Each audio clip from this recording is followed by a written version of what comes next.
Hello guys, आज हम एक नया टॉपिक पढ़ेंगे बिहेवियरल डिसऑर्डर का, टॉयलेट ट्रेनिंग। लास्ट वीडियो में हमने देखा था बिहेवियरल डिसऑर्डर में पाइका। टॉयलेट ट्रेनिंग को एनारोसिस भी कहते हैं। Enuresis refers to a repetitive, inappropriate and involuntary passage of urine into one's clothing और bed after the age of 5 years. यह एक लगातार अनैच्छिक पैसेज है यूरिन का, जो कि या तो कपड़ों में या तो बेड में होता है।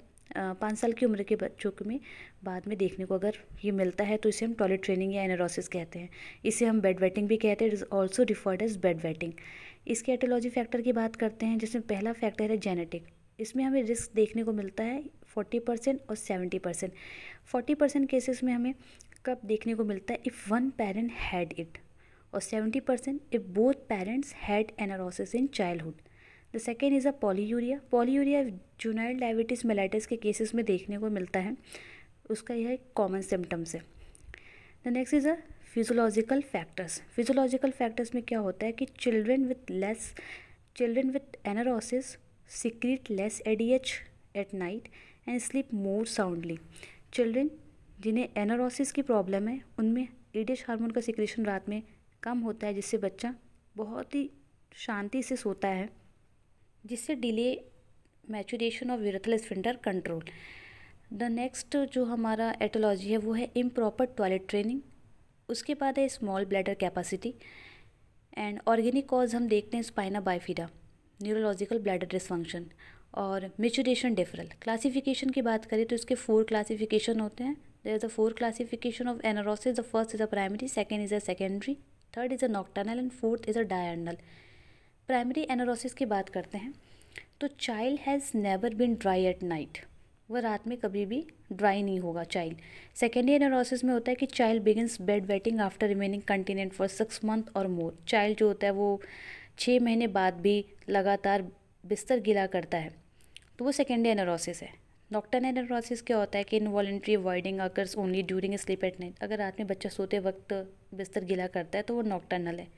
डायर्नल एनारोसिस क्या होता है, occurs during day time also while child is awake. मतलब अगर वह डे टाइम में करता है या तो वो जाग रहा हो, उस अवस्था में भी अगर वो करता है तो वो डायर्नल एनारोसिस में आता है। मैनेजमेंट की बात करते हैं तो no treatment 6 years of age, मतलब 6 साल से कम उम्र के बच्चों में हम इसका कोई ट्रीटमेंट नहीं देते हैं। इसमें first line treatment should be non pharmacological, कोई मेडिसिन नहीं देते हैं, जिसमें कि हम मोटिवेशनल थेरेपी और अलार्म थेरेपी करते हैं। मोटिवेशनल थेरेपी में हम बच्चों को प्रॉपर टॉयलेट ट्रेनिंग देते हैं। उसे हम रात को सोने से पहले कुछ फ्रूट्स का रेस्ट्रिक्शन देते हैं, चाय कॉफ़ी जैसे चीज़ों का रेस्ट्रिक्शन होता है।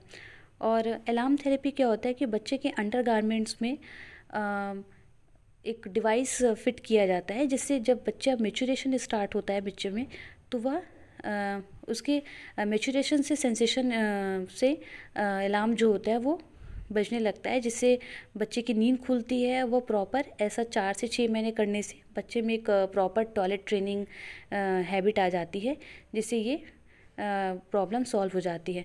तो ये नॉन फार्माकोलॉजिकल थेरेपी है। अगर इन दोनों को हम साथ में देते हैं तो ये 60 to 70% ऑफ चिल्ड्रन में सक्सेसफुल देखा गया है। फार्माकोथेरेपी केसेस में क्या होता है कि अगर हमें मेडिसिन देनी पड़ी तो उस कंडीशन में हम डेस्मोप्रेसिन देते हैं, और डेस्मोप्रेसिन जो होता है वह 10 माइक्रोग्राम ओरली देते हैं। डेस्मोप्रेसिन जो होता है वह जो रात में जो यूरिन प्रोड्यूस होता है तो उसे थोड़ा कम करता है। ऑक्सीब्यूटिनिन 10 to 20 mg पर डे देते हैं, जो कि ब्लैडर कॉन्ट्रैक्शन को भी थोड़ा कंट्रोल करता है, बहुत ज़्यादा ना हो bladder contraction. Imipramine 1 to 2.5 mg पर kg पर डे देते हैं। ऑक्सीब्यूटिनिन एक एंटी कोलिनर्जिक है।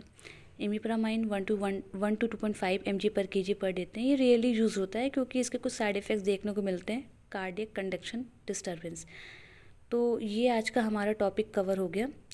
एक नया टॉपिक बिहेवियरल डिसऑर्डर का, टॉयलेट ट्रेनिंग। होप सो आपको समझ में आया होगा एंड थैंक यू।